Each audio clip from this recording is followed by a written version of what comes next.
New York ও লন্ডনে মোট $30 কোটি পাচারের অভিযোগে সাবেক প্রধানমন্ত্রী শেখ হাসিনা ও সজীব ওয়াজেদ জয়ের বিরুদ্ধে অনুসন্ধান শুরু করেছে দুদক। যুক্তরাষ্ট্রের এফবিআই এর প্রতিবেদনের ভিত্তিতে এই অনুসন্ধান চলছে বলে জানিয়েছে সংস্থাটি। সকালে দুর্নীতি দমন কমিশন থেকে এ তথ্য জানা গেছে। এর আগে গত 17 ডিসেম্বর সাবেক প্রধানমন্ত্রী শেখ হাসিনা, তার ছোট বোন শেখ রেহানা, ছেলে সজীব ওয়াজেদ জয় ও ভাগ্নি টিউলিপ সিদ্দিকের বিরুদ্ধে দুর্নীতির অনুসন্ধান শুরু করে দুদক। রূপপুর পারমাণবিক বিদ্যুৎ কেন্দ্র সহ বিভিন্ন প্রকল্প থেকে 80,000 কোটি টাকা দুর্নীতির অভিযোগ উঠেছে তাদের বিরুদ্ধে। যাচাই বাছাই শেষে অনুসন্ধানের কাজ শুরু করে সংস্থাটি।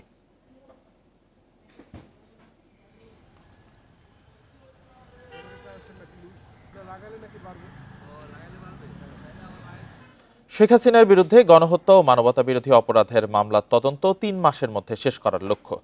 এ তথ্য দিয়েছেন আন্তর্জাতিক অপরাধ ট্রাইব্যুনালের চিফ প্রসিকিউটর তাজুল ইসলাম। দুপুরে ট্রাইব্যুনাল চত্বরে সংবাদ সম্মেলনে এই কথা বলেন তিনি। এ সময় শেখ হাসিনার বিরুদ্ধে ইন্টারপোলের রেড নোটিশ জারির বিষয়ে প্রসিকিউশনের কাছে কোনো তথ্য নেই বলে জানান তাজুল ইসলাম। তিনি জানান, এই বিষয়ে তার কাছে কোনো তথ্য নেই, এটি জানাবে স্বরাষ্ট্র মন্ত্রণালয় বা পুলিশ হেডকোয়ার্টার। এ সময় চিফ প্রসিকিউটর বলেন, গত 13 নভেম্বর পুলিশ সদর দপ্তরের সংশ্লিষ্ট শাখায় ইন্টারপোলের মাধ্যমে শেখ হাসিনার বিরুদ্ধে নোটিশ জারি করতে আবেদন করেছে ট্রাইব্যুনাল।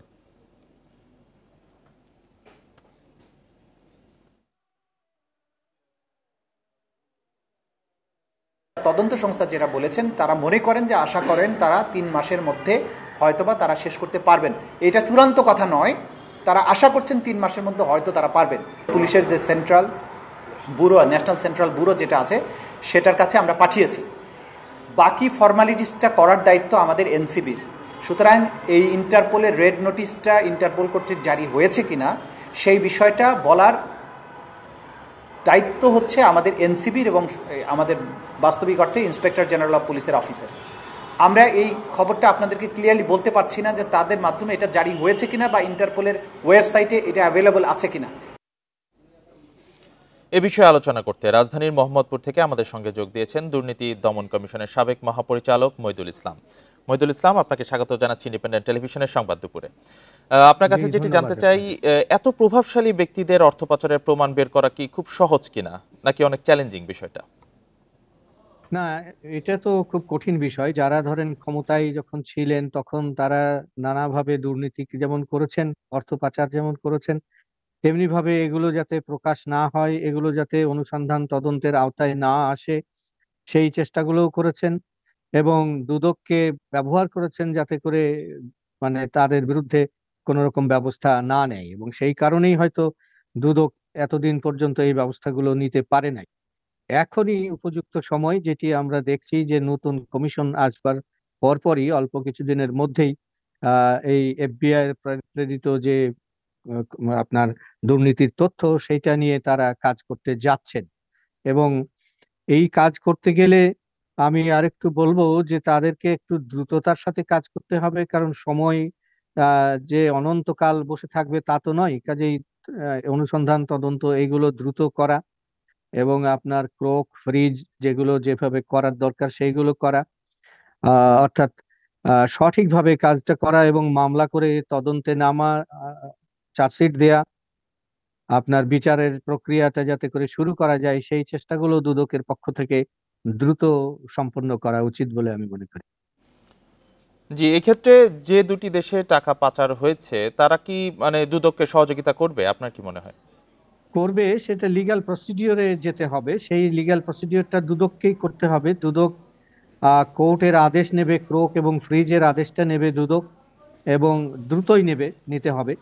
এবং তারপরে সেইটি মিউচুয়াল লিগ্যাল অ্যাসিস্ট্যান্ট রিকোয়েস্ট বলে, সেইটা পাঠাতে হবে স্বরাষ্ট্র মন্ত্রণালয়ের মাধ্যমে কনসার্ন দেশে। এবং সেইটা পাঠানোর পরে আমাদের সরকারের একটু সহযোগিতার দরকার হবে, যে তারা যাতে করে সেই দেশগুলোতে এইগুলোকে ক্রোক এবং ফ্রিজ করা যায়, আদালতের আদেশটা যাতে এক্সিকিউট হয়, সেই ব্যাপারে তারা যেন একটু পার্সু করে, তারা যেন একটু তদবির করে, তাহলে হয়তোবা এটা আপনার সম্ভব হবে। তাছাড়া শুধুমাত্র চিঠি দিয়ে খুব বেশি ফল হয়েছে বলে আমি দেখিনি, ফল হয় না।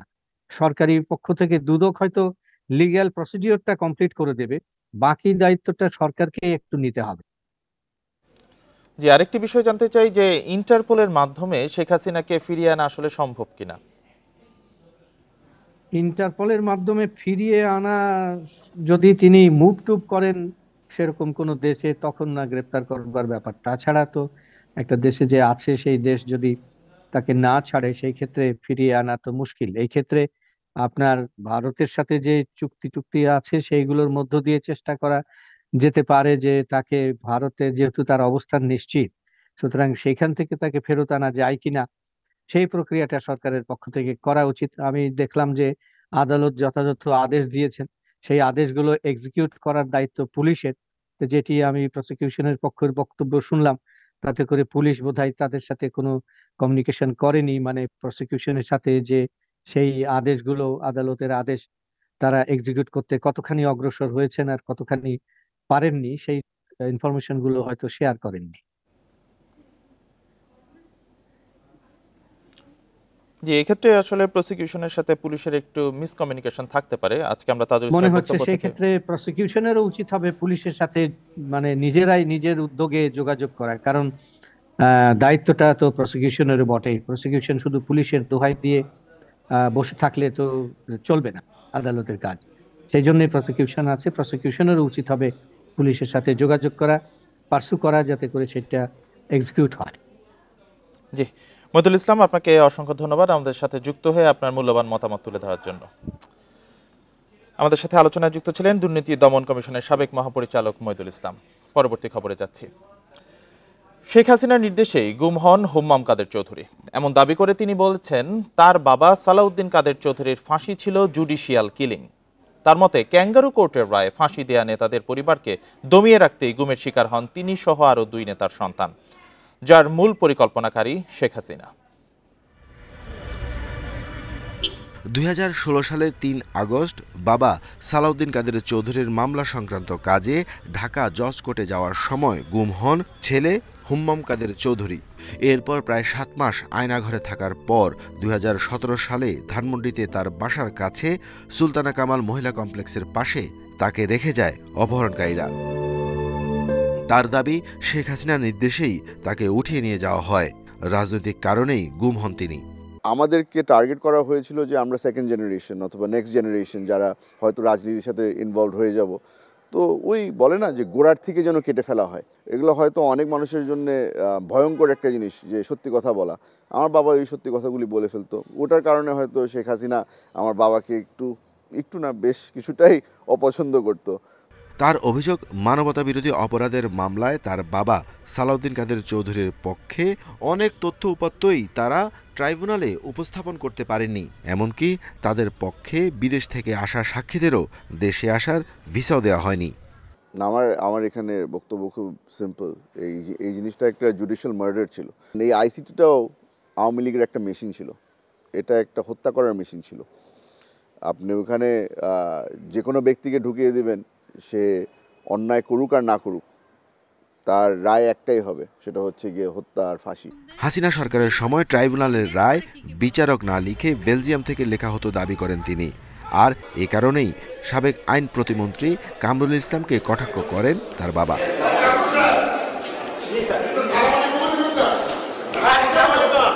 উনি যাদেরকে সম্মান দেওয়ার মনে করতো তাদেরকে সম্মান দিত, আর যাদেরকে মনে করতো সম্মান দেওয়ার কোনো প্রয়োজন নেই তাদেরকে কোনো সময় সম্মান দিত না। যারা ওখানে এই আইসিটিকে ব্যবহার করেছিল তারাই এখন সেখানে আসামি হয়ে দাঁড়িয়েছে। জুলাই অভ্যুত্থানের পর পরিবর্তিত বাংলাদেশে প্রকৃত গণতন্ত্রের চর্চায় অবদান রাখতে চান বিএনপির জাতীয় নির্বাহী কমিটির এই নেতা। করতে পারতাম যে হ্যাঁ, এই সেলটার মধ্যেই আমাকে রেখেছিল। Arafatur Rahman, independent news, Dhaka. মধ্যেই আমাকে টর্চার করা হয়েছে। আওয়ামী লীগের রাজনীতি নিষিদ্ধ, জুলাই আন্দোলনে জড়িতদের নিরাপত্তা নিশ্চিতকরণ এবং গণহত্যায় জড়িতদের গ্রেপ্তারের দাবিতে প্রধান উপদেষ্টার বাসভবনের সামনে অবস্থান ও গণ অনশন কর্মসূচি পালন করছে ইনকিলাব মঞ্চ। এর আগে বেলা 12:30টার দিকে শাহবাগ থেকে ইনকিলাব মঞ্চের মিছিল শুরু হয়। ইনকিলাব মঞ্চের নেতারা জানান, ছাত্র আন্দোলনে 5 শিক্ষার্থীকে হত্যায় জড়িতদের 48 ঘন্টার মধ্যে গ্রেপ্তার করতে হবে। তাদের দাবি না মানা পর্যন্ত প্রধান উপদেষ্টার বাসভবন যমুনার সামনে গণ অনশন কর্মসূচি অব্যাহত থাকবে। এর আগে গত 19 ডিসেম্বর জুলাই আগস্টের গণ আন্দোলনে সক্রিয় 5 শিক্ষার্থীকে হত্যার অভিযোগ তুলে খুনিদের গ্রেপ্তারের দাবি জানায় ইনকিলাব মঞ্চ। সে সময় তারা রাষ্ট্রীয় অতিথি ভবন যমুনার সামনে অনশনে বসার কর্মসূচি ঘোষণা দিয়েছিলেন।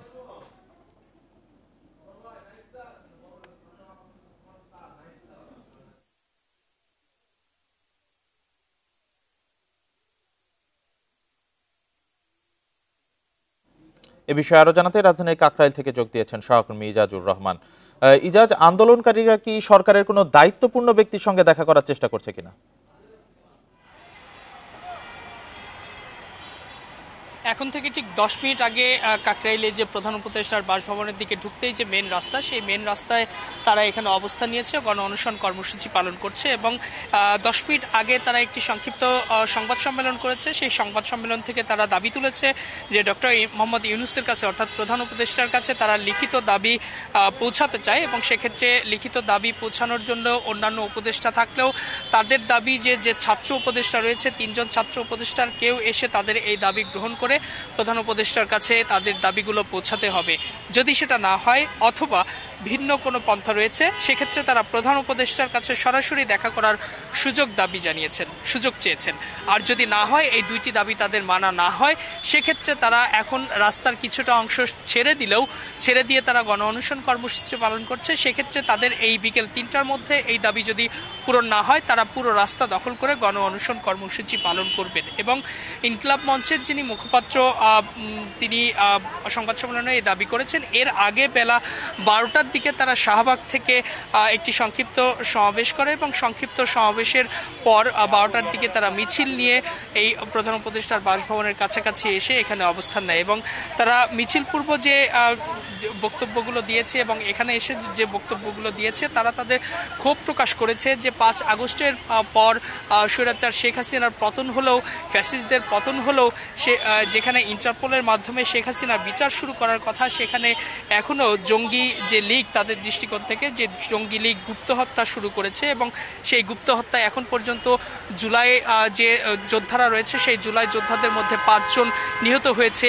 ছিনতাই এবং চুরির নাম দিয়ে এই গুপ্ত হত্যাটি করা হচ্ছে। সুতরাং এই জুলাই যোদ্ধাদের জীবনের নিরাপত্তা হুমকির মুখে, তাদের জীবনের নিরাপত্তা নিশ্চিত করতে হবে এবং একই সঙ্গে যে প্রশাসনের ভিতর যে সকল ফ্যাসিস্টদের দোসর রয়েছে, বিশেষ করে ভারতের দালাল যারা রয়েছে, তাদেরকে সেখান থেকে বের করে দিতে হবে এবং জেলা উপজেলায় যে সকল জুলাই যোদ্ধা, শুধু ঢাকা নয় সারা দেশে জুলাই যে যোদ্ধা যারা রয়েছে, অর্থাৎ গণ অভ্যুত্থানের আন্দোলনকারী, মেইন স্ট্রিমের যারা আন্দোলনকারী ছিলেন, যাদের জীবনের নিরাপত্তা বিপন্ন, তাদেরকে জীবনের নিরাপত্তা দিতে হবে। এবং তারা একটি ক্ষোভ প্রকাশ করেছেন যেখানে 5 আগস্টের যে পর যেখানে আওয়ামী লীগের বিচার করার কথা, সেখানে আওয়ামী লীগকে পুনর্বাসন করার চেষ্টা করছে কোনো রাজনৈতিক দল বা প্রধান রাজনৈতিক দলগুলো। সুতরাং এই রাজনৈতিক দলগুলোকে বাস্তবতা বুঝতে হবে, যেখানে ছাত্র জনতা নিজেদের জীবন বিপন্ন করে তারা স্বৈরাচারকে বাংলাদেশের বুক থেকে দাঁড়িয়েছে। সুতরাং সেই স্বৈরাচারকে আবার পুনর্বাসন করার ক্ষেত্রে তাদেরকে আবার বিবেচনা করতে হবে। তারা ক্ষমতার ভাগাভাগিতে ব্যস্ত, অথচ এদিকে ছাত্র জনতার জীবন বিপন্ন। সুতরাং এই যে প্রধান কয়েকটা দাবি রয়েছে, সেই প্রধান কয়েকটা দাবি তাদের মেনে নিতে হবে, না হলে তারা রাজপথ দখল করে এভাবে গণ অনশন কর্মসূচি পালন করবে। কাকরাইল থেকে জানাচ্ছিলেন সহকর্মী ইজাজুর রহমান। উপসচিব পদে পদোন্নতিতে প্রশাসন ক্যাডারের কোটা কমানোর জনপ্রশাসন সংস্কার কমিশনের সুপারিশের প্রতিবাদে বিক্ষোভ করেছেন প্রশাসন ক্যাডারের কর্মকর্তারা। সকালে জনপ্রশাসন মন্ত্রণালয়ের সামনে তারা বিক্ষোভ করেন। বেলা 11:30টার দিকে সচিবালয়ের 3 নম্বর ভবনের সামনে জড়ো হন প্রশাসন ক্যাডারের কর্মকর্তারা। পরে দুপুর 1টার দিকে কয়েকশো কর্মকর্তা জনপ্রশাসন মন্ত্রণালয়ের জ্যেষ্ঠ সচিব মোখলেসুর রহমানের কাছে তাদের দাবি নিয়ে বৈঠক করেন। এর আগে জনপ্রশাসন সচিব বলেন, সংস্কার এখনো চলমান আছে। কয়েকটি মৌলিক বিষয় নিয়ে দাবি জানিয়েছেন ক্যাডাররা। দূরত্ব কমিয়ে এনে সমাধানের চেষ্টা করা হবে। গত 17 ডিসেম্বর সাংবাদিকদের সঙ্গে মত বিনিময়ের সময় জনপ্রশাসন সংস্কার কমিশনের প্রধান আব্দুল মুহিত চৌধুরী জানান, উপসচিব পদে পদোন্নতিতে প্রশাসন ক্যাডারের 50% এবং অন্য ক্যাডার থেকে 50% কোটা রাখার সুপারিশ করবেন তারা। 31 ডিসেম্বরের মধ্যে সরকারের কাছে এই কমিশনের প্রতিবেদন দেওয়ার কথা রয়েছে।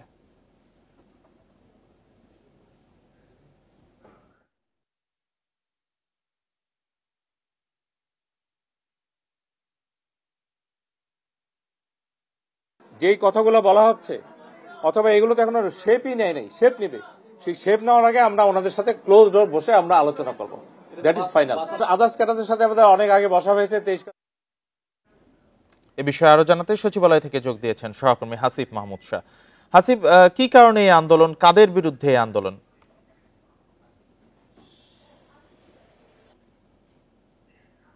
দেখেন, সরকার যে কয়েকটি কমিশন গঠন করেছে তার মধ্যে জনপ্রশাসন সংস্কার কমিশন অন্যতম আরেকটি, এবং প্রশাসনের যেন আগামীতে কোনোভাবে কোনো দলীয় সরকারের অধীনে ব্যবহৃত না হয় সেই বিষয়টাই মাথায় রেখে এই সরকার, অন্তর্বর্তী সরকার এই জনপ্রশাসন সংস্কার কমিশন গঠন করে।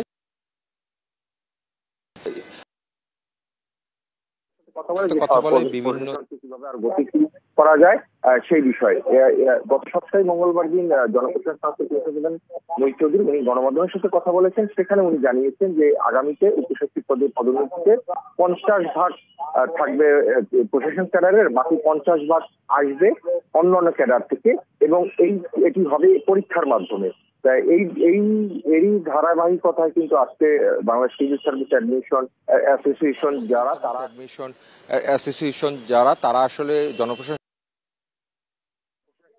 তারা বলতে করেছেন এবং তারা দাবি জানিয়েছেন যে এই যে পরীক্ষা পদ্ধতি সেটি তারা বাতিলের দাবি জানিয়েছেন। একই সাথে এর আগে যেহেতু 75% রয়েছে, যেটি প্রমোশনের ক্ষেত্রে অন্যান্য ক্যাডার থেকে 25% এবং অ্যাডমিন ক্যাডার থেকে 75%, সেটি তারা বহাল রাখার দাবি জানিয়েছেন। এবং এটি নিয়ে আজকে সকাল থেকে তারা কিন্তু জনপ্রশাসনের এই দপ্তরে এক হন, এবং তার পরবর্তীতে সচিব জানিয়েছেন যে যেহেতু এখনো একটি সময় রয়েছে, 31 ডিসেম্বরের পর্যন্ত সময় রয়েছে এই কমিশনের কাছে সবার মতামত তুলে ধরার, সেক্ষেত্রে কোনো বক্তব্যই আসলে মানে ফাইনাল বক্তব্য বলে ধরে নেওয়া যাবে না। সেক্ষেত্রে এই সপ্তাহের মধ্যেই বাংলাদেশ সিভিল সার্ভিস অ্যাডমিনিস্ট্রেশন এর সাথে বসে তাদের যে দাবি দেওয়া আছে সেগুলা শোনা হবে এবং তাদের সেই পরামর্শগুলো আমলে নেওয়া হবে বলে উনি জানিয়েছেন। এবং দাবি করেছেন অতীতে 22টি কমিশন হয়েছে, তার সবচেয়ে বড় কার্যকরী কমিশন হলো বর্তমান যেটি চলমান রয়েছে সেই কমিশন। তো সেই কমিশন এমন কিছু করবে না যাতে প্রশাসনে আরো অস্থিরতা তৈরি হয়। তারা সবার কথা শুনে সবাই পরামর্শ নিয়ে আসলে একটি সুপারিশমালা প্রধান উপদেষ্টা বরাবর দিবেন এবং সবাই তাতে উপকৃত হবে, প্রশাসন আগামীতে ভালো চলবে বলে এটি হলো ওনার দাবি। আর একই সাথে আমরা সিভিল সার্ভিস অ্যাডমিনিস্ট্রেশনের যারা প্রতিনিধি আছেন তাদের সাথে কথা বলেছি, তারা বলছে আসলে তাদের এটি কোনো আন্দোলন না, আর তারা আসলে জনপ্রশাসনের সাথে কথা বলতে এসেছেন এবং তারা তাদের মতামত তুলে ধরেছেন। তারা বলতে চাচ্ছেন একটি আলোচনার মাধ্যমে সুষ্ঠু সমাধান হবে বলে তারা আশা প্রকাশ করছেন। সচিবালয় থেকে জানাচ্ছিলেন সহকর্মী হাসিফ মাহমুদ শাহ। সরকারের অনুমোদন ছাড়াই হংকংয়ে কোম্পানি খুলেছেন আওয়ামী লীগ সরকারের সাবেক সংসদ সদস্য বিকন গ্রুপের ব্যবস্থাপনা পরিচালক এবাদুল করিম। এর মাধ্যমে 200 কোটি টাকার বেশি হংকংয়ে নিয়ে যাবার অভিযোগ উঠেছে তার বিরুদ্ধে। বাংলাদেশ ব্যাংক বলছে অনুমোদন ছাড়া কোনো কোম্পানি বিদেশে টাকা নিলেও সেটি পাচার বলেই গণ্য হবে। ব্রাহ্মণবাড়িয়া 5 আসনের সাবেক সংসদ সদস্য ও স্বৈরাচার শেখ হাসিনা সরকারের সুবিধাভোগী এবাদুল করিম, তিনি বিকন ফার্মাসিউটিক্যালস লিমিটেডের ব্যবস্থাপনা পরিচালক। রপ্তানির নামে অর্থ পাচারের অভিযোগ রয়েছে তার বিরুদ্ধে। সরকারের অনুমতি ছাড়াই 2016 সালের 23 আগস্ট হংকংয়ে বিকন এশিয়া প্যাসিফিক নামে একটি কোম্পানি খুলেন তিনি। সে দেশের তালিকাভুক্তি সনদে কোম্পানির প্রতিষ্ঠাতা হিসেবেও নাম আছে মোহাম্মদ এবাদুল করিমের, আর ঠিকানা হংকংয়ের নাথান রোডের বেল হাউজে।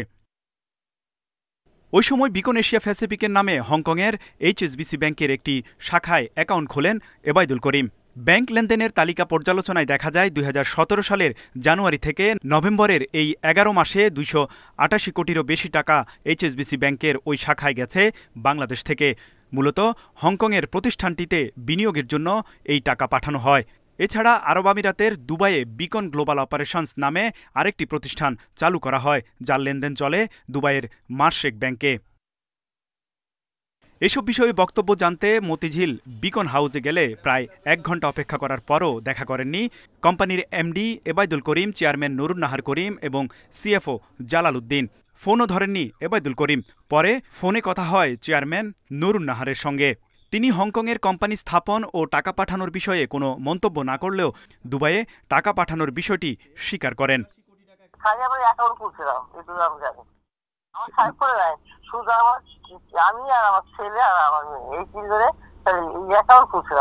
এ বিষয়ে বাংলাদেশ ব্যাংক জানায়, বিদেশে কোম্পানি খোলার ক্ষেত্রে গভর্নরের নেতৃত্বে 15 সদস্যের বাছাই কমিটির অনুমতি নিতে হয়, অন্যথায় সেটা অর্থ পাচার বলে গণ্য হবে। নীতিমালার আওতায় অনুমোদনহীনভাবে কেউ যদি টাকা বিদেশে নিয়ে ব্যবসা বিনিয়োগ করে তাহলে তো অবশ্যই সেটা হচ্ছে মানি লন্ডারিং পর্যায়ে।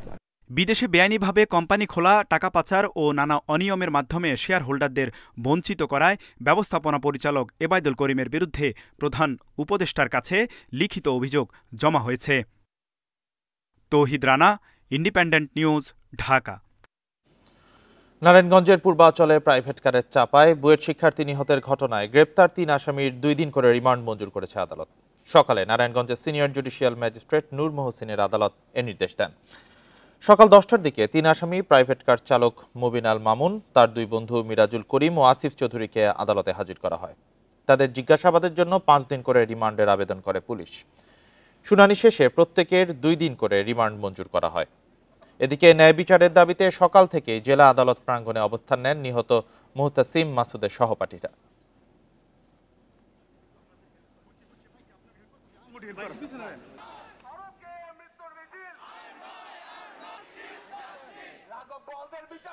পাঁচ দিনের পরিবর্তে তাদেরকে 2 দিনের রিমান্ড মঞ্জুর করেছে। তো আমরা চাই এই মামলাটি সুষ্ঠু তদন্ত হোক। সুষ্ঠু তদন্ত হলে এই মামলাটি 302 ধারায় ত্রাণ করবে এবং তাদের সাজা ইনশাল্লাহ হবে। ঘন কুয়াশায় ঢাকা মাওয়া এক্সপ্রেসওয়েতে একাধিক স্থানে বাস সহ কয়েকটি যানবাহনের মধ্যে সংঘর্ষের ঘটনা ঘটেছে। এতে 1 জন নিহত এবং অন্তত 5 জন আহত হয়েছেন। এছাড়া মধ্যরাতে চাঁদপুরে মেঘনা নদীতে সংঘর্ষ হয়েছে 2টি লঞ্চের মধ্যে। ঘন কুয়াশার দেখা মিলছে সারা দেশেই। বৃষ্টিসীমা কমে আসায় দিনের বেলায়ও সড়কে হেডলাইট জ্বালিয়ে ধীর গতিতে চলছে যানবাহন। এর মধ্যে ঢাকা মাওয়া এক্সপ্রেসওয়েতে দুর্ঘটনার কবলে পড়ে বেশ কয়েকটি যানবাহন। ঢাকা থেকে মাওয়াগামী একটি ট্রাক বিকল হলে পেছন থেকে ধাক্কা দেয় একটি বাস। কেউটখালীতে সংঘর্ষ হয় 2টি বাসের। এছাড়াও রোববার ভোরের দিকে মহাসড়কের বিভিন্ন স্থানে ঘটে একাধিক সংঘর্ষের ঘটনা। তো এত কুয়াশা রাস্তায় গাড়ি সিরিয়ালে মারি খাইছে আমার পিছনে, আমার আগে ইনা পরিবহন মারি খাইছে, কভার মানে ভাই কি করবো ভাই। হঠাৎ করে সামনে যে অ্যাক্সিডেন্ট হয়েছে এটা তো আমরা আগে থেকে জানি না, এবার হঠাৎ করে মনে করেন যে সামনে প্রচেষ্টা। পুলিশ জানায় মহাসড়কটির বিভিন্ন পয়েন্টে সংঘর্ষের ঘটনায় বাস সহ অন্তত 7টি যানবাহন ক্ষতিগ্রস্ত হয়েছে। এতে ঘটে হতাহতের ঘটনাও। কাভার্ড ভ্যান, অজ্ঞাতনামা বাস এবং মাইক্রো 3টা চলে যায়। কিন্তু এই বাসের পিছনে এই সাকুরা পরিবহন একটা ধাক্কা দেয়, সাকুরা পরিবহনের পরে ধাক্কা দেয় এনা পরিবহনের পিছনে ধাক্কা দেয় আমাদের গোল্ডেন লাইন পরিবহন। এদিকে ঘন কুয়াশার কারণে চাঁদপুরের কাছে মেঘনা নদীতে ঢাকা বরিশাল রুটের 2টি লঞ্চের মধ্যে সংঘর্ষের ঘটনা ঘটেছে। এতে তেমন কেউ আহত না হলেও আতঙ্ক ছড়িয়ে পড়ে যাত্রীদের মধ্যে। অনেক ঘন কুয়াশা ছিল, তার পরবর্তীতে আওলাদের মেইন চালক যে সে চালায়নি। হঠাৎ করে এমন একটা আওয়াজ হয়েছে যে লঞ্চ একবার আমরা ছিটকে পড়ে গেছি। আওলাদ 10-এর মনে করে তলা ফাইটে গেছে, সামনে পানি আছে, এই কারণে লঞ্চ বন্ধ আছিল। পরে আমাকে এই লঞ্চটা রিসিভ করে আনছে। এই ঘটনায় 2 লঞ্চের 4 মাস্টারকে কারণ দর্শানোর নোটিশ দিয়েছে BIWTA। রেশমি নন্দী, ইন্ডিপেন্ডেন্ট নিউজ। সড়ক দুর্ঘটনা নিয়ে আরো জানাতে মুন্সিগঞ্জ থেকে যুক্ত হয়েছেন সহকর্মী জিতু রায়। জিতু রায়, পরপর কয়েকটি দুর্ঘটনার পরও যান চলাচল কি স্বাভাবিক রয়েছে কিনা? যান চলাচল স্বাভাবিক হয়েছে, তবে আজকে ভোর রাত থেকেই 7:30টা পর্যন্ত একাধিক স্থানে যে দুর্ঘটনাগুলো ঘটেছে তার ফলশ্রুতিতে কিন্তু যানবাহন অনেকটা সময় ধীর গতিতে আমরা দেখেছি এক্সপ্রেসওয়েতে পারাপার করেছে। আর এর যখন এই উদ্ধার অভিযানগুলো চলছিল, ফায়ার সার্ভিস, হাইওয়ে পুলিশ যখন এই উদ্ধার অভিযান পরিচালনা করছিল, দুপুর 12টার দিকে কেওটখালী সরকারি প্রাথমিক বিদ্যালয়ের সামনে আরও একটি বাসকে সংঘর্ষের ঘটনা ঘটে। যাত্রীবাহী 2টি বাসের সংঘর্ষ, কিন্তু তখন একেবারে রাস্তায় যান চলাচল অস্বাভাবিক হয়ে পড়ে। তখন দীর্ঘ একটি লাইন আমরা লক্ষ্য করতে পারছিলাম। এই উদ্ধার অভিযান যে চলাকালীন সময়টাতে এই দুর্ঘটনাটি ঘটে। সেবা গ্রিন লাইন যাত্রীবাহী যে বাসে ছিল তার পেছন থেকে এসে ধাক্কা দেয় মিজান পরিবহনের আরেকটি যাত্রীবাহী বাস। এই দুপুরের দুর্ঘটনাটিতে হতাহত না হলেও কিন্তু সকালের দুর্ঘটনাটি যেই 7টি দুর্ঘটনা ঘটেছে পরপর বিভিন্ন জায়গাতে মহাসড়কের, সেখানে কিন্তু একজন প্রাইভেট কার চালক নিহত হয়েছেন এবং অন্তত 5 জন আহতের সংবাদ কিন্তু আমরা পেয়েছি। আর ফায়ার সার্ভিস এবং পুলিশের পক্ষ থেকে যেটি বলছেন যে তারা ক্লান্ত হয়ে পড়েছেন, যে একের পর এক দুর্ঘটনা আজকে সকালে ঘন কুয়াশার কারণে এবং কুয়াশা পরবর্তী সময়ে মহাসড়কে যে দুর্ঘটনাগুলি ঘটছে সেগুলোর জন্য তাদেরকে বেগ পেতে হচ্ছে। আমরা এবারে কথা বলতে চাই একটু, যদি আপনার আজ শফিক ফায়ার সার্ভিসের স্টেশন ইনচার্জ, আমরা কথা বলতে চাই মুন্সিগঞ্জের উপসহকারী পরিচালক, আপনাদের আজকে একের পর এক দুর্ঘটনা, এটি আপনাদের কিভাবে দেখছেন? আপনারা জানেন যে সকাল 7:30 থেকে এ পর্যন্ত কয়েকটি সড়ক দুর্ঘটনা ঘটেছে। এটা মূলত বেপরোয়া গাড়ি চালানো এবং ঘন কুয়াশার কারণে এই দুর্ঘটনা ঘটেছে বলে আমি মনে করি। আমরা মনে করি, আমি চালক ভাইদের উদ্দেশ্যে বলবো যে এখানে আপনারা গাড়ি চালনায় নিয়ন্ত্রণ করেন, কারণ নিয়ন্ত্রণ না করলে এখানে বড় ধরনের আরো দুর্ঘটনা ঘটে। আজকে আপনাদের এই পরিস্থিতিটি এখন কি অবস্থায় আছে আপনাদের? আপনারা জানেন যে সকাল থেকে এই পর্যন্ত এই পরিস্থিতিটা আমরা সামাল দিতে অনেকটাই হিমশিম খেয়ে ফেলছি, কারণ কয়েকটি দুর্ঘটনা পরপর হয়েছে। আমরা প্রত্যেককে উদ্ধার করে বিভিন্ন হাসপাতালে আমরা প্রেরণ করেছি। এই পর্যন্ত এখান থেকে 11 জনকে আমরা উদ্ধার করে বিভিন্ন জায়গায় প্রেরণ করেছি। শুনছিলেন মুন্সিগঞ্জের এই যে মাওয়া হাইওয়ে এক্সপ্রেসওয়েতে একের পর এক সকালে দুর্ঘটনায় কিন্তু সংশ্লিষ্ট দপ্তরগুলোকে কিন্তু একেবারে হিমশিম খেতে হচ্ছে একের পর এক উদ্ধার অভিযান পরিচালনা করতে। দুপুরের এই দুর্ঘটনায় তাদেরকে নতুন করে একটি চ্যালেঞ্জের মুখে ফেলেছে। মুন্সিগঞ্জের মাওয়া হাইওয়ে এক্সপ্রেসওয়ে থেকে এই ছিল আমার কাছে সর্বশেষ সংবাদ। মুন্সিগঞ্জ থেকে জানাচ্ছিলেন সহকর্মী জিতু রায়। গাজীপুরের টঙ্গী তুরাগ নদের উপর ভেঙে পড়া বেইলি ব্রিজ সংস্কার কাজ এখনো শুরু হয়নি। দুর্ঘটনার একদিন পরও উদ্ধার হয়নি পাথর বোঝাই ট্রাক, ফলে যানবাহন চলাচল করতে হচ্ছে বিকল্প পথে। পুলিশ জানায়, শনিবার ভোরে তুরাগ নদের উপর ঢাকা ময়মনসিংহ মহাসড়কের একটি বেইলি ব্রিজ পাথর বোঝাই ট্রাক সহ ভেঙে তুরাগ নদে পড়ে। দীর্ঘ সময় পার হলেও ব্রিজটি সংস্কার ও মেরামতের কাজ শুরু করেনি সড়ক ও জনপথ বিভাগ। ব্রিজটি ভেঙে পড়ায় ময়মনসিংহগামী লেনে যানবাহন চলাচল ব্যাহত হচ্ছে। ওই লেনের যানবাহন কামারপাড়া রোড হয়ে চলছে। এছাড়া ঢাকাগামী সব যানবাহন এলিভেটেড এক্সপ্রেসওয়ে ব্যবহার করছে।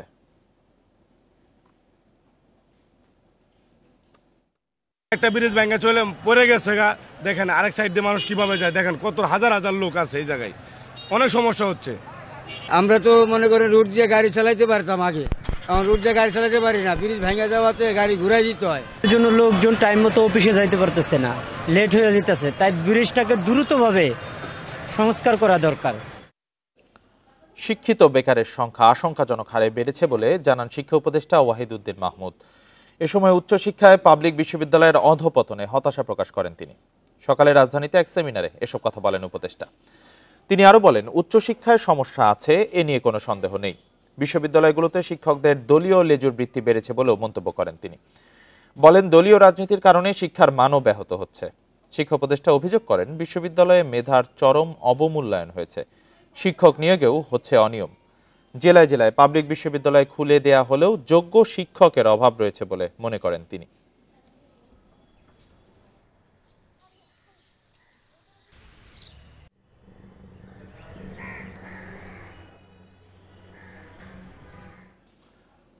টঙ্গীর ইজতেমা ময়দানে 17 ডিসেম্বর রাতের হামলা ও হত্যার তদন্ত ও জড়িতদের শাস্তি চান ঢাকা বিশ্ববিদ্যালয়ের শিক্ষার্থীরা।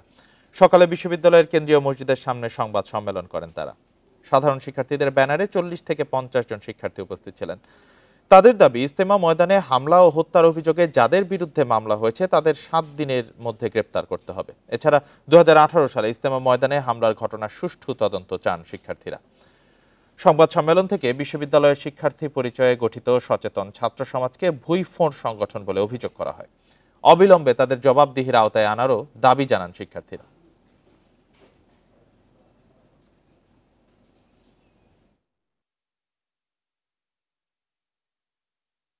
সাতপন্থীদের এই বর্বরোচিত হামলা ও হত্যাকাণ্ডের প্রতিবাদ ও তীব্র নিন্দা জানাচ্ছি।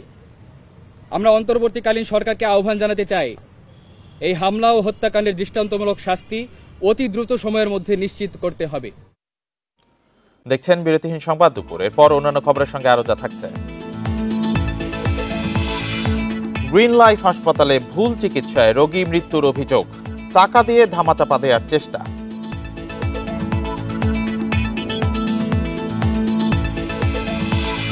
নাটোরের মন্দিরে সেবায়েত হত্যায় অজ্ঞাতদের বিরুদ্ধে মামলা, একদিন পরও গ্রেপ্তার হয়নি কেউ।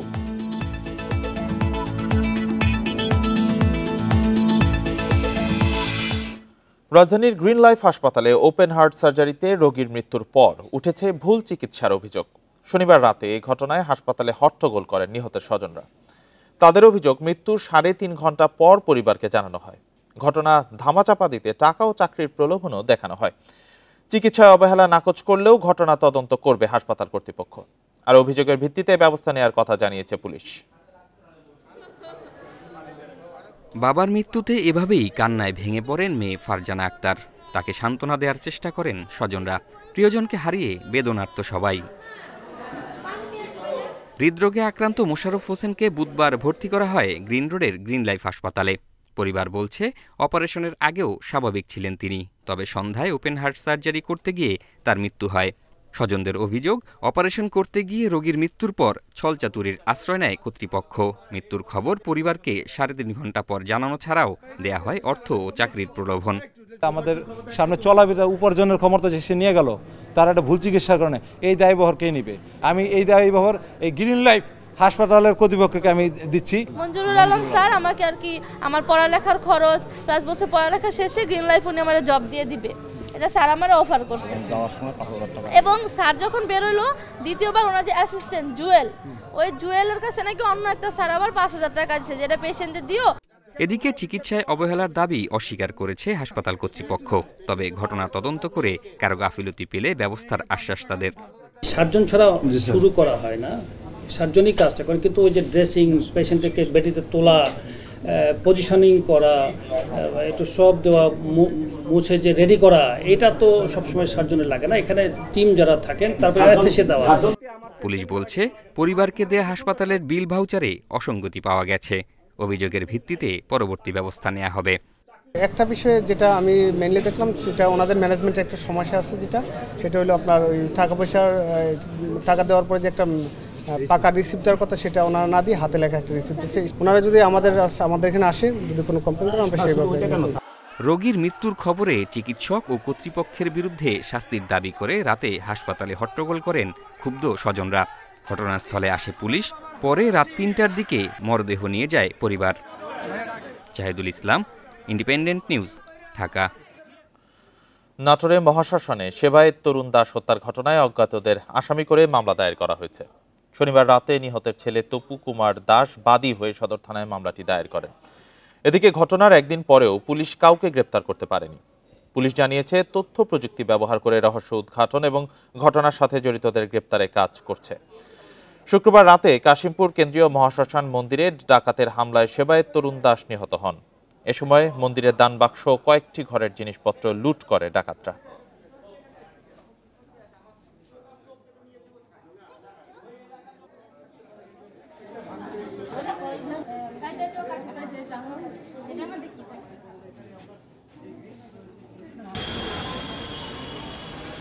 মামলাটি তদন্তাধীন অবস্থায় আছে। আমার বিশ্বাস, আমরা খুব দ্রুত সময়ের ভিতরেই মামলার মূল রহস্য উদ্ঘাটন করে আসামি গ্রেপ্তারে সক্ষম হব। জুলাইয়ে ছাত্র জনতার আন্দোলন ঠেকাতে হামলা চালানো, ছাত্রীদের দলীয় স্লোগান দিতে বাধ্য করা সহ নানা অভিযোগে রাজশাহী বিশ্ববিদ্যালয়ের 6 শিক্ষার্থীকে স্থায়ী বহিষ্কার করেছে কর্তৃপক্ষ। এছাড়া আরও 27 জনকে বিভিন্ন মেয়াদে শাস্তির আওতায় আনা হয়েছে। বিশ্ববিদ্যালয়ের শৃঙ্খলা উপকমিটির সুপারিশের প্রেক্ষিতে বিশ্ববিদ্যালয়ের 535তম সিন্ডিকেট সভায় এই সিদ্ধান্ত নেওয়া হয়। রাতে বিশ্ববিদ্যালয়ের জনসংযোগ দপ্তর থেকে পাঠানো এক প্রেস বিজ্ঞপ্তিতে জানানো হয়, অপরাধের ধরন ও মাত্রাভেদে 6 জনকে স্থায়ী বহিষ্কার ও সনদ বাতিল, 5 জনকে 2 বছরের জন্য, 4 জনকে 1 বছরের জন্য ও 3 জনকে 1 সেমিস্টারের জন্য বহিষ্কার করা হয়। বাকিদের হলের সিট বাতিল ও অর্থদণ্ডও দেওয়া হয়েছে। অপরাধের মধ্যে বৈষম্য বিরোধী ছাত্র আন্দোলন ঠেকাতে সরাসরি হামলা, ইন্ধনমূলক কর্মকাণ্ডে জড়িত থাকা, হলে সিট বাণিজ্য, র্যাগিং এবং গণরুমের ছাত্রীদেরকে জোরপূর্বক স্লোগান দিতে বাধ্য করা উল্লেখযোগ্য।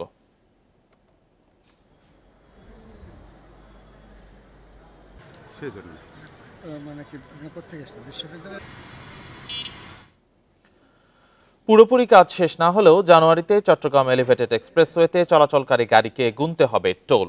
কয়েক দফা কমিয়ে ইতোমধ্যে চূড়ান্ত হয়েছে টোলের হার।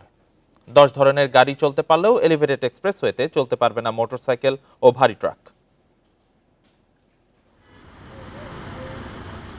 আনুষ্ঠানিকভাবে চলাচল শুরু না হলেও কয়েক মাস থেকে চট্টগ্রামের প্রথম এলিভেটেড এক্সপ্রেসওয়েতে পরীক্ষামূলকভাবে চলাচল করছে যানবাহন। কয়েকবার টোল হার নির্ধারণ হলেও নানা সমালোচনার পর এবার 10 ধরনের গাড়ির টোল হার চূড়ান্ত করেছে চট্টগ্রাম উন্নয়ন কর্তৃপক্ষ সিডিএ।